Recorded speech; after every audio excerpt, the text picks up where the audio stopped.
Hello, everybody, and welcome to the first ever episode of the American Speed F1 podcast. I am your host, Anthony Doria, and it feels great to be here. I mean, this is an idea I've had for a very long time, and yes, it is called American Speed, a European sport from the perspective of an American guy like myself. Proud American, red, white, and blue. That's what we bleed over here. So, as you heard, yes, that is the intro. This is an F1 podcast where we talk about F1 because obviously, as we know, it's been getting very popular in America. You know, obviously, Drive to Survive, 3 American Grand Prix, actually one coming up this week in Las Vegas. So this is going to be a weekly thing I do, and I'm very excited. I mean, this is an idea I've had for a long time. I mean, I feel like when I first was like going to Marshall, like after I enrolled, I kind of it popped in my head one day, and I thought to myself, I was more in F1. That's really when I got into it.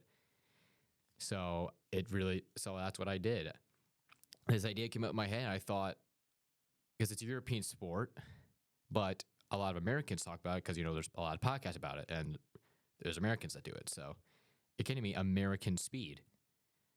And it's just, that's how I came up with it. I mean, it came in my head one day, I told people about it, and so I've really been wanting to do this idea. And when I heard there's a podcasting club, which Dead Podcast Society, which is what I'm in right now, it seemed like it was great for me, and I'm glad to be here. So this is going to be kind of like a launch episode, just kind of like basic intros, because obviously we're going on Thanksgiving break in next week, so there won't be a show. So this is just kind of a launch just to kind of get some intros about, me, how I got into it, just like answer some questions I have about it, and kind of just like what I've really thought of this year so far. So first question, so probably the main question a lot of you have listening is, how did I get into F1? Well, I'll be honest, it was never actually my first love. My first love was actually NASCAR because it wasn't the fact I didn't like F1. I just didn't really know that, F1 existed. And America, I always went to the Michigan Speedway with my dad for like 3 consecutive years. I think it was like 2015, 2017, I think is when it was. Because I know some of the cars were like getting into the next gen, like the Camaros and the Mustangs. I think it was around that time. I'm not really sure, but I love NASCAR. I watched it probably since like 2013, and I feel like I kind of stopped, around like probably 2019, 2020 is when I kind of stopped because that's kind of when a lot of people say that the cars got slower. That's when people really said that it just got a bit, I guess, bad. So I think that's kind of really what happened with it. So yeah, I was more into NASCAR. Really, I knew what F1 was. I just didn't really think it was kind of good, to be honest with you. And I guess my argument, during that time, it was, still the Mercedes domination of Hamilton. So I guess maybe I could have had an argument, but I didn't know about that either. Well, obviously I know now, but I didn't know about that now, but I could have used that argument. So obviously I was going to NASCAR, so you might be thinking, typical American, it would be NASCAR turning left. But I'll admit I was one of them. So F1 really, it started in 2022, which would have been my junior year, I think, of high school. I think it would have been my junior year of high school on my high school radio station. There was a lot of people. It was either that or sophomore year, I can't remember. But one of the years in high school, my radio station had a lot of F1 fans in it, and I always heard them talking about it. And then I felt kind of weird because I didn't really know what they were talking about. And it seemed kind of interesting about what it is in it. So I went into more F1, and it seemed very intriguing to me. So the first race, and I took their advice, and the first thing I ever listened to, first race, was the Monaco Grand Prix. That was the first race I ever watched highlights to. I actually kind of looked at and actually was able to speak about. And then I was able to kind of speak about it a bit more, and then they kept doing it, and I got really into it. And I'll never forget the first race. I wasn't able to watch this. I was at Target that day. I never forget. But the first race I paid attention to was the 2022 British Grand Prix. And safe to say that was a pretty good Grand Prix to watch because obviously, that probably was the best race that year. All the DNFs. Carlos Sainz first win and first win for Ferrari. The iconic through goes Hamilton line, like that three-way battle that was at the end of that race. Mick Schumacher's first F1 points for Haas, the double Haas. Nicholas Latifi actually fighting for points that race. Who remembers Latifi? Who remembers that guy? I sure do. So that definitely was a very good race, and that's kind of where I would say my F1 kind of interest started with that. And I watch every race beside that. After that, I watch every single race, and I don't really miss unless it's at like midnight, which is what this week is, because I'm on the other side of the America, so I can't watch that. So if there's any reasonable time, I will watch it. But obviously, I'm not watching it like in the Asia, or I guess in this case Vegas, because that's like late at night, and I'm not staying up. I guess I could because it's break next week. I'm gonna be on break, but I really don't want to do that. So yeah, that's kind of how I got into F1, and I just had this idea for a while. I've always wanted to kind of talk about it because I like talking about it, and I've always seen a lot of podcasts. I mean, there's like F1 fans you may know the like Matt and Tommy, the P1 podcast is a popular one. I follow them on Instagram. I like them a lot. So, but yeah, that's where my kind of interest for F1 really started, and I haven't looked back since. Honestly, I haven't really watched NASCAR a bit more. I'm getting a bit more into NASCAR. Like I'm still watching it. I didn't really watch the playoffs because honestly, it's probably a good thing I didn't because of all the manipulation whenever that the Chevy teams did. So yeah. So there's your answer. That's how I was really got into F1. I've loved it ever since I got into it, and I've always had an interest for it. I mean, it's even to the point where I actually have a whole diecast collection. I have 17 cars, 17. Quite a bit of them. So that's kind of where I think that's kind of what marks is when you have a collection of something, and that's kind of what I have. So now we're gonna get into a bit of more questions. I'll just you'll get to know a bit more about me. So now that's how I got into it. So who am I? So obviously Anthony Doria. I'm a freshman here currently at Marshall University, and I'm originally from Troy, Michigan, kind of southeast side. So I definitely came a long way to get here. So that's where I'm from. I mean, obviously F1 I've had since 2022. This is probably my third year being a fan of it. I wouldn't say I'm a big fan, but I'd say I'm kind of up there. So that's just kind of who I am. I do a lot of sports though, but obviously this is an American podcast. That's a bit to know about me. So now I'll have some questions kind of about F1 in particular, like kind of just like basic info about me, so you kind of know what I like. So I'd say we'll start off with the favorite teams. So the teams I typically root for are Ferrari and McLaren, because Ferrari, I'm actually half Italian, so I've always liked Ferrari. I guess I could say Alpha too, but I don't really root for Sauber anymore because of that tractor they have. So, and then McLaren was because of one of my friends on a high school station. It's Magdalena. So if you listen to this, Magdalena, you can. I appreciate you for getting me on the McLaren train. I still am. I am on that McLaren train. I love McLaren. I mean, their team and like just the vibes they have. Like I don't know what it is. They just have different vibes. I don't know what it is. I mean, like what F1 team goes on Instagram and posts doing Twister? Like what other team would do that? No other team does that. I mean, I know Williams has that, like a Team Torque thing that they do. I mean, I guess that's kind of interesting, but you don't see an F1 team doing Twister.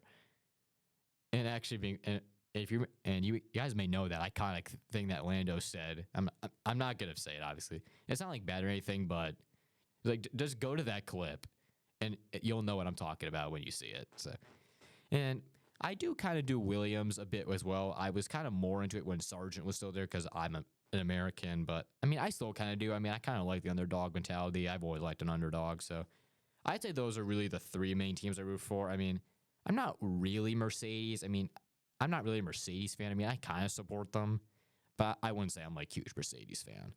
So those are really the teams I typically root for or like a bit more than some others. And then, so now we'll go into like drivers. What drivers do I like? I mean, I've always liked, Leclerc. I really want to win a championship so bad. I don't think he'll do it this year. I mean, mathematically he still can, but I don't really see it happening. Maybe next year. I mean, Vassar's cooking something. So, I mean, you got Hamilton. Ferrari definitely is going in the right direction. So, I've always liked Leclerc. I really want him to win a championship at some point. I mean, Ferrari's got to do it eventually, and I think he's going to be the guy to do it. It kind of reminds me, like, I've always seen, like that red pill, blue pill. It's like, do you want Leclerc's first or Hamilton's eighth?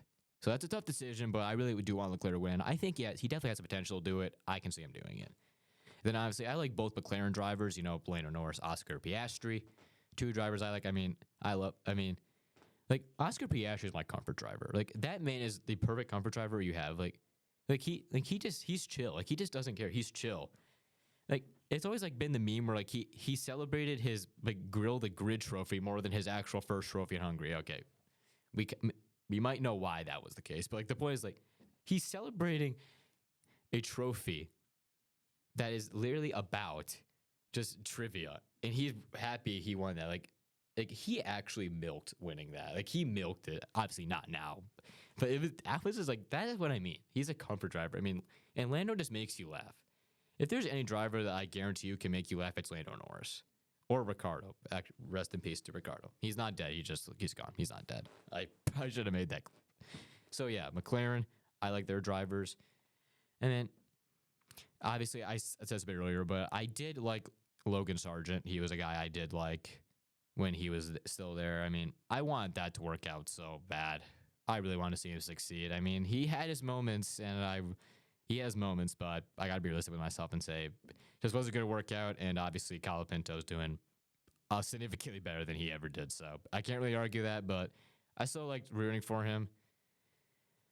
So I say those are really the main ones I have. I mean, there might be some others. Those are probably the main drivers I would root for on a daily basis.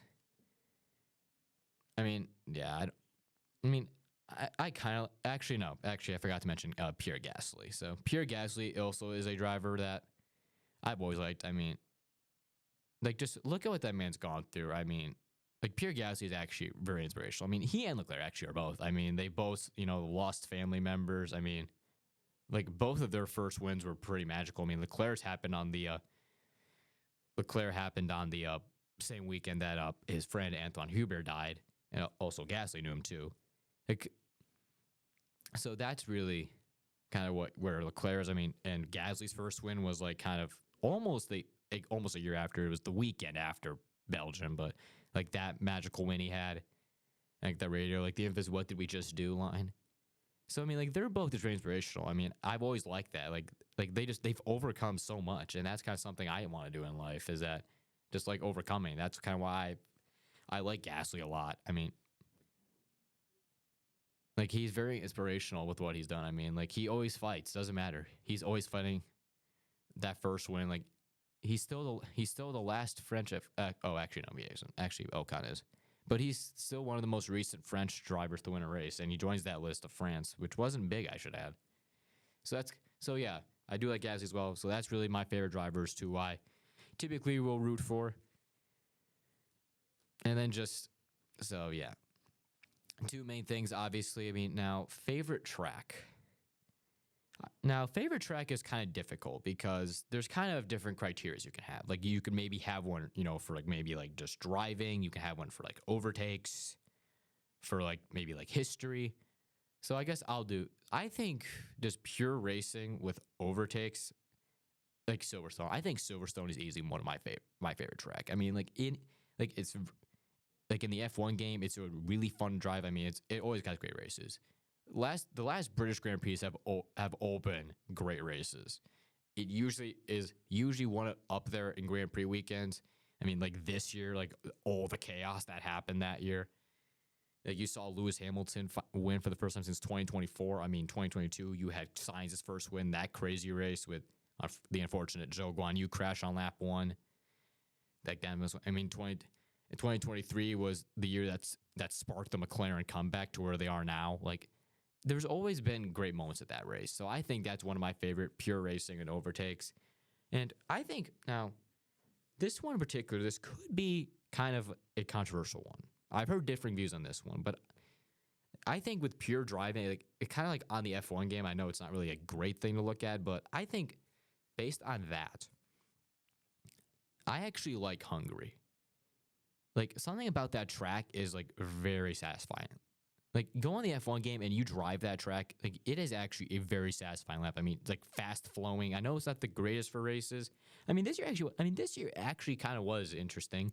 Obviously the papaya rules. I mean, Max Verstappen almost going flying. So I mean, this year it actually last couple of years it actually has not been like the absolute snooze fest of races. There's actually been things to look at, but. So, I mean, yeah, I kind of like Hungary. I mean, in the F1 game, I've always loved driving it. So I know it's kind of maybe one that could be a bit on the hotter take there, but I truly do like Hungary. Belgium is up there for me.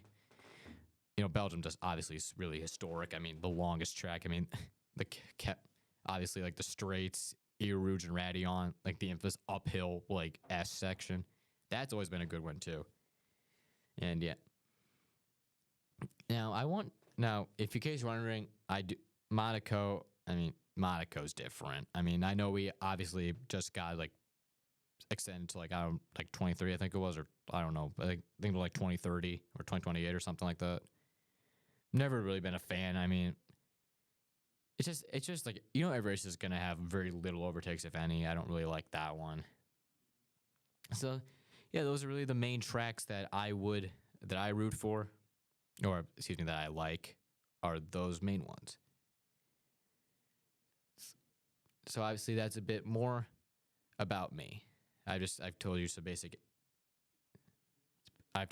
stuff about it, and so next up, so now just we'll just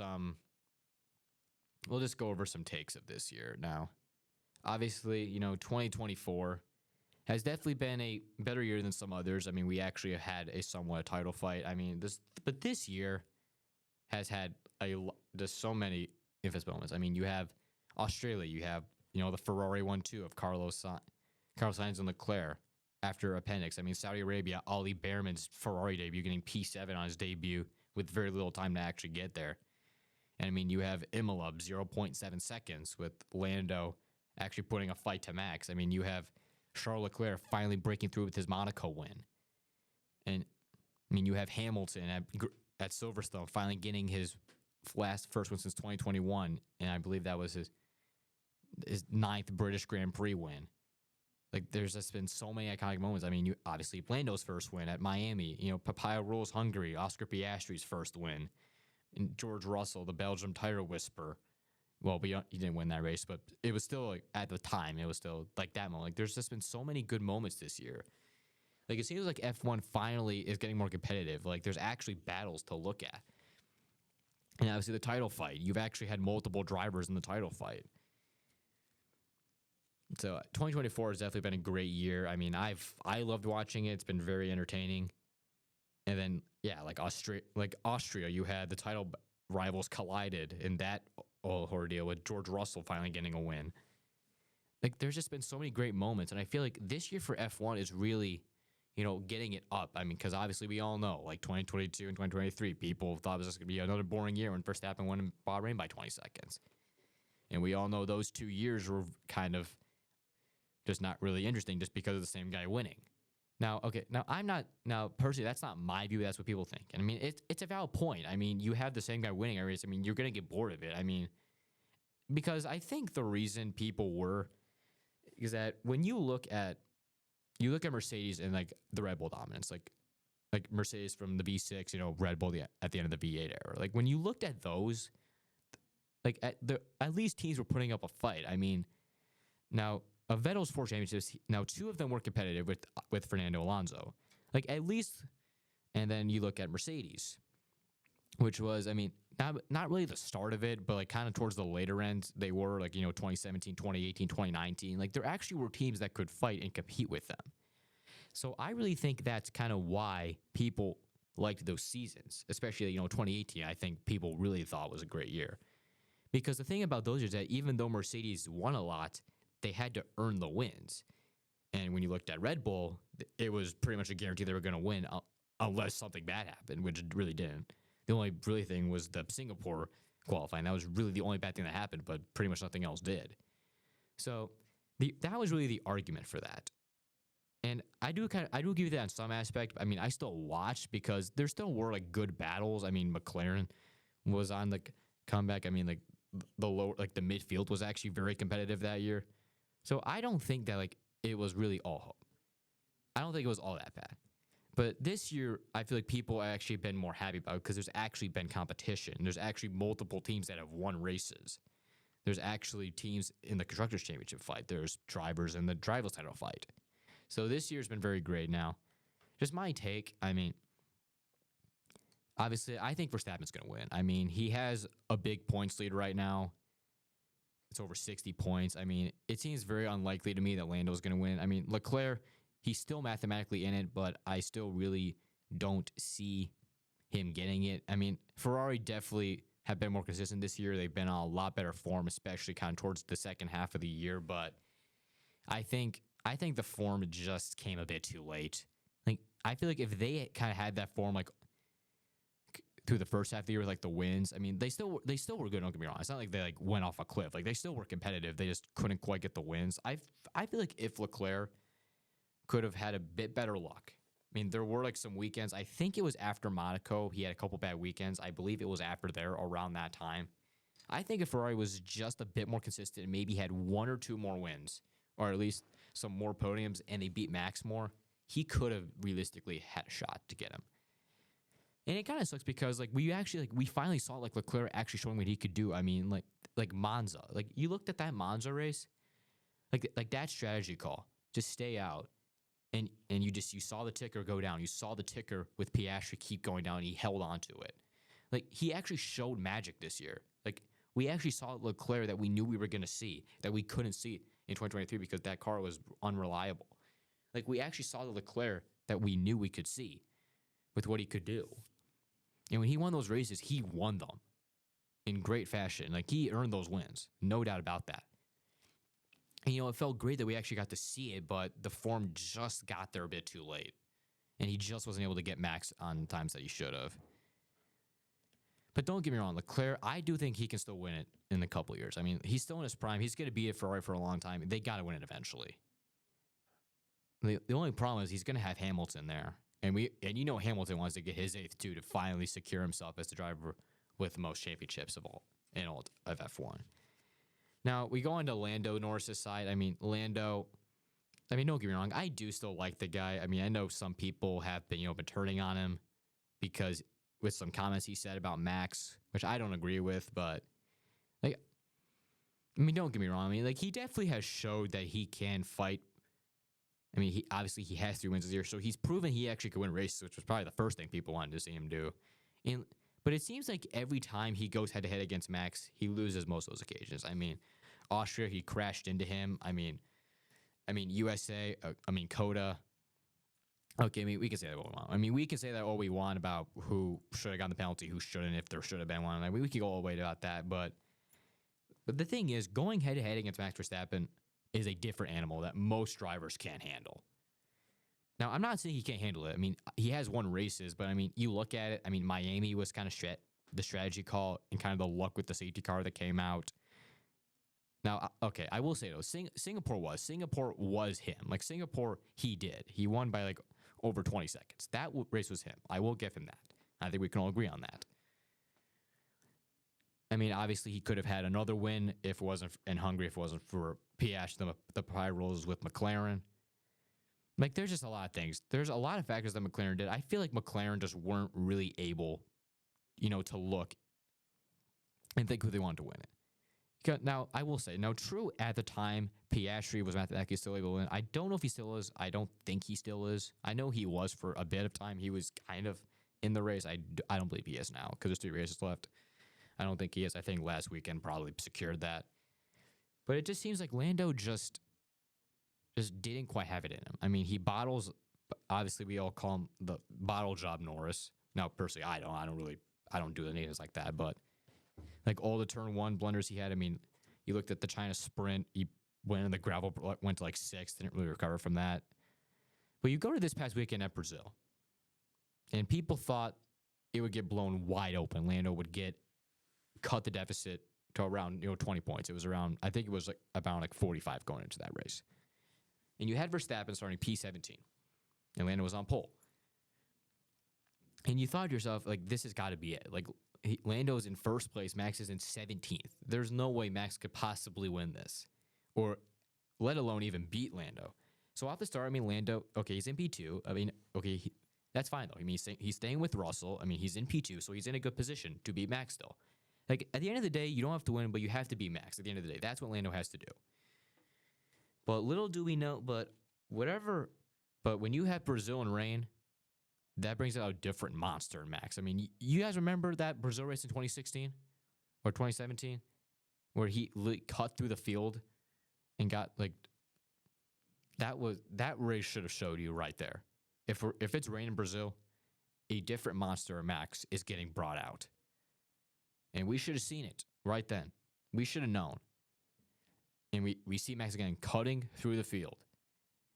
So then that ultimately leads us to, and the race is chaos. And that leads us to the last kind of restart. And this is the last restart. Max is in second. Lando is around right behind him. We have, Ocon was leading at the time because Ocon was leading. We'll get to the Alpine stuff later.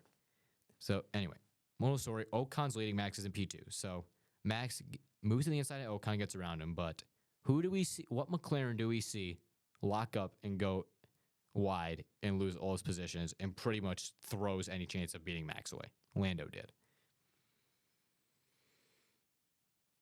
And I think really that moment in particular kind of showed us that he just doesn't quite have it yet. I wouldn't say McLaren has had the fastest car all year, but you definitely have been one of the fastest cars. There have been weekends you have. There's been some weekends you haven't.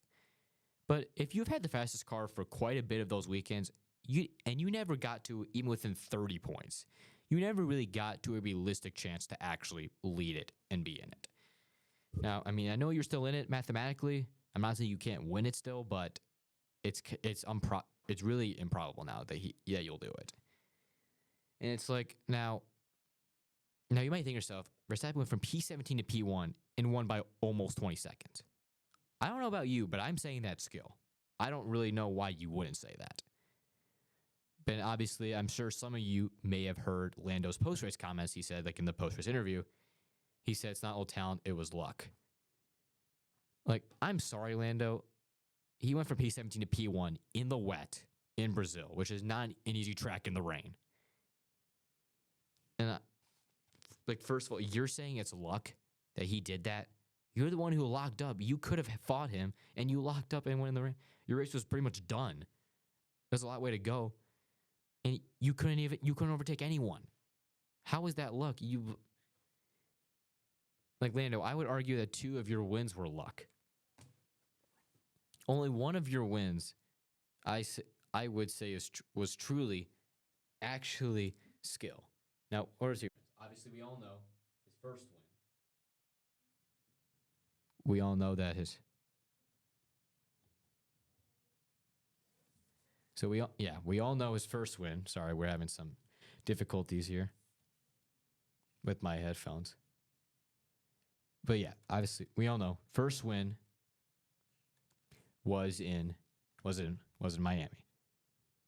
But if you look back on it, that race was pretty much due to a safety car and the strategy. So he's still second. So let's go. Let's see where his wins are. So we scroll down here and we go to this here. So his 3 wins. He won Miami and he had the Netherlands. I mean, the Netherlands, okay, he fought Max there. Actually, no, pardon me. I forgot what second one was, so pardon me. I'll give him the Netherlands, too. And that race was kind of dominant, too. I mean, Max was leading, but he lost to start off turn 1. Max couldn't quite pull away, and then Lando eventually got him and just drove off. So don't get me wrong. But there's a lot of things I can look at here. There's a lot of stuff I can look at here to point out where he could have had points. I mean, you look at Japan, bottled that start in the sprint. China, you got second. I mean, Imola, you could have got him. Now, if there's another lap, you could have had him, but obviously, you made a bit of a mistake chasing him down. That was maybe the reason you just couldn't quite get there. You went wide one of the corners. If you didn't go wide that corner, you could have had DRS on the last lap now. Now, would he have got him? We don't know. Would he have passed him? So we don't know if he would have passed him, obviously. But you could have had the chance to do it. I mean, so Monaco, you beat Max there. You got 4th. Canada, strategy call was bad, and you lost lead to Russell, couldn't quite recover from it. Spain, you bottled the start again. Strategy kind of messed that up as well. We all know Austria, you tangled and retired. Great Britain, you had the race won. They had it won. That was more McLaren. I will say Great Britain was more on McLaren's side. Lando had a good race. He was able to get past the Mercedes, but I think I know there's something with the strategy. I think they pitted Oscar first or something. I don't remember exactly how it went, but I would say that was more strategy. I will say the strategy team for McLaren was more of Great Britain, and we all know Hungary wasn't really his fault. Belgium, you were fifth. Like Belgium, he was up there and he fell off. I don't know what happened there. Netherlands was dominant win. Italy, you had third. Like I remember Italy, like he couldn't get to the Ferraris. Now I believe did he beat Max that weekend? I don't remember. Where did Max finish that weekend? Was Max second in that race? Oh no, it was Piastri. Yeah, we all know. So he held the lead off turn one. He actually held the lead going into like the second chicane area, and Oscar got by him. Now, obviously, there was arguments if that was like a clean overtake. Now, okay, I think it was. I believe that was a clean overtake when he did it. Like it was. Now, true, it was a bit aggressive, but I do think that it was actually like a fine overtake. It was just hard racing. I didn't really see a problem with that. But that race there, I mean, you gained points, but that's two more points you could have gained, and arguably you could have beaten Leclerc too. So that's points you threw away too. And you go to Azerbaijan. I mean, Azerbaijan, you messed up in quali. Had 17th. I mean, don't get me wrong. Great. I mean, don't get me wrong though. Great race though. Got up to P4 from 17th, and it actually did beat Max that race. He did beat Max, but think about it. You had a good quali. That's like 12. That's like 12 or 13 points. Because he did have fastest lap there. That's 12 more points you could have gained on him if you had a good quali, at the least. If you were to win that race, which you probably could have. In Singapore, dominant race. We'll give him that. But USA, guess who was on pole? He actually wasn't on pole. He was on sprint quali. He was fourth. So sprint quali, he was 4. He finished third in the sprint. Couldn't beat Max. Kept finding the McLarens. Couldn't quite get to him. But then you go to qualify for the actual race. He was first. Okay, he's on pole. A common habit we'll see here. Where did he finish? He finished 4th. Off the starting line, Leclerc went from 4th to 1st, and Lando fell back. And obviously had that penalty with Max. He did get by him, and he actually did almost pull. He actually almost got the 5-second gap to override the penalty, but he couldn't quite get it. But that race right there, you win that race. And then Mexico, you finished 2nd. But now he wasn't on pole. He was 3rd place, so he did gain a spot. I mean, but that race, okay, you gain points on Max. Okay, Max is 6th, you gain 2nd, so you gain points there. That's a decent weekend. But then you go to Brazil. I mean, that's just where it happened. Like that was where the race happened. Like it was, late virtual safety car, and then that's kind of what happened. And also, I have to mention the sprint race in Sao Paulo, there was actually a penalty for Max, so he actually fell down to 4th. So Lando finished the sprint race in 1st. So we go to quali, Lando's on pole, Russell's in 2nd place. And you couldn't hold the lead there. And then lap 30, okay, you got by Russell, you had the lead. But then you go to safety car, we all know Colapinto crashed. So then obviously pit stops happened. And then after the restart, Ocon had the lead. And he actually was leading Max. And then Carlos Sainz crashed in lap 39, which brought out that safety car. And that's where it happened. Like he locked up, he actually fell to 7th place. And Oscar actually gave him the spot to try to see if he could maybe try to salvage and just keep the gap to as small as he could, but he wasn't able to do that. Like, I'm sorry, but if you're calling luck going from 17th to 1st and winning by 20 seconds, 20. I know it's an Alpine, but still, 20 seconds from that spot, that is not luck, my friend Lando. Like, listen, I still like you. I'm not saying you're bad and all, but, like, come on, man. Like, I don't think he has what it takes. Like, I don't think he do. Like, it's been the argument, like, does he truly have what it takes to win it?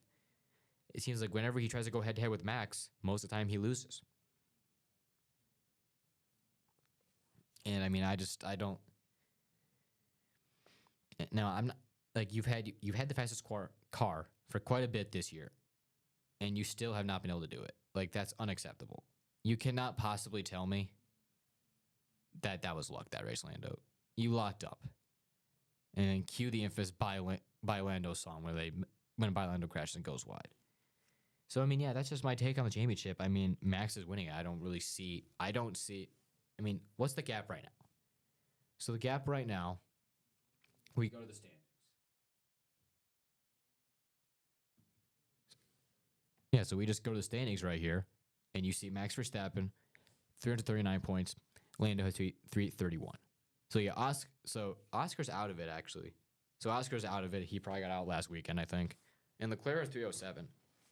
So now if we go to the remaining schedule, so now let's go to the remaining schedule we have here. So obviously we have 3 races left. 3 races. We have Las Vegas, Qatar, which is a sprint, and Abu Dhabi. So the max points you can get. So Abu Dhabi Grand Prix is 26. So the max you can get in a race is 26 points. That's if you win and get fastest lap. So Las Vegas, same case. That is also 26. So then you take that. So then you take 26 and add that. That gets you 52 points. But then you take the sprint. The max you can get is 10. Max you can get is 10, right? I believe so. Wait, let me see. I believe the max you get in a sprint is 10. Let me see this. I just want to make sure. Yeah, so the max points you can get in a sprint is 8 points. Yeah, who had the fastest lap in America? I don't know who had the fastest lap that week. Yes, it was Max. So Max had the fastest lap. So the max you can get is 8 points for that. Max points you get for a sprint is 8. So you add the 8 plus the 26, which gets you 34. So then you take that at 34, that's 86 points. So is Leclerc still in it? Let me see. So if you look at Charles Leclerc here, he's 307 and Max is at 339. At 339. So you take that. So we subtract. We take 393 minus 307.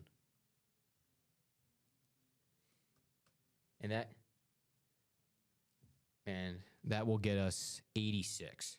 So I think Leclerc still is. I could be wrong. Because we got to see what the max you can get in a sprint. So if we go max points you can get in a sprint race. So it's 8 points. And so that's 30. So obviously 26 plus 8 is 34. So let me just make sure I do this right. So we have 26 plus 26 plus 34, which is 86. So Leclerc still is. But Leclerc is pretty much out of it because that would pretty much mean that Max could not get any point. Like Las Vegas, Max is going to clinch it. I don't see how he does it. I mean, because even if Leclerc wins and beats Max, Max pretty much cannot score a single point, or at the least very minimal points. And Leclerc would have to beat him by a wide margin. Now, obviously, Lando is a bit more likely because he doesn't need Max to not score points every weekend. So Lando is more likely. So Leclerc mathematically still has a chance, but it's pretty slim that he actually doesn't. I mean, never say never. F1 anything could happen. So I wouldn't say that not anything could happen, but you just gotta be realistic. So yeah, that really has been my take on 2024. It's been a great year. I mean, it's definitely been exciting. We've had a lot of great moments. At least we've actually had some sort of a title fight. But Max is just proving how good he is. I mean, this year in particular really proves. I know the last couple years you can just say it was carried by the car. But if anything for this year, this proves that Max Verstappen, it was not the car. And I think we can all agree on that because he's probably had the 4th fastest car the whole year. And he's still leading by almost 60 points in the championship. And Lando never got to within less than 40. So this year has proven just how good Max Verstappen is. He's been able to do this. He's been able to be consistent. Like when Lando messed up, he was there to pick up the points when Lando would mess up. So this year has proven that Max is definitely going to be up there with greatest F1 drivers when he retires. Which also segues into my next point that I want to finish off the show with. Who the F1 GOAT is. Now, this topic has always been very widely talked about. And most of the time, we can never agree on who it is. Some people say Hamilton. Some people say Michael Schumacher. Some say Senna. Some say Alan Prost. Some go Jim Clark. Some like that's just some of the examples that we go with here. Some go with Alonso, Fernando. So there's just a lot of drivers you can go at here. Now, the view I have on this is that F1 there's different eras of F1. And when you look at it, you kind of see that there's all the GOATs at least the people that are brought up in the conversation. You pretty much say that all of those people are in different eras. Like you look at the V6 era, 2014, 2021. That was Hamilton and Mercedes. You go to the late V8s, 2009 to 2014, not '09 obviously, but you get the point. That was, Vettel and Red Bull. You go to the 80s, early 90s, that was Senna and McLaren. And you go to, obviously, the V10 was Michael Schumacher. Old days was, Jim Clark, in the 60s. So, really every era kind of had the greatest driver in it. But it's we don't really have a criteria for what makes it. Because when you look at the different criteria, it's kind of different. I mean, now, if you go off pure stats, you would probably say Hamilton. He has the most race wins, probably leads almost everything. I mean, maybe if you were to go off pure pace and dominance of their time, maybe you go Senna or Schumacher. And I mean, I guess you could say Jim Clark too, but that was a long time ago. So really, my point is that every kind of criteria you could maybe classify the GOAT in is a different driver. And if you go off maybe kind of the records they held for quite a bit of time, that would be Vettel and Red Bull. So we can't really classify who it is because there's different criteria in it. And all of them are probably different, at least to some people.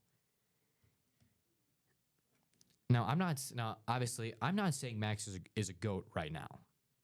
Now, is he gonna be up there for greatest drivers? He for sure is. There's no way he isn't.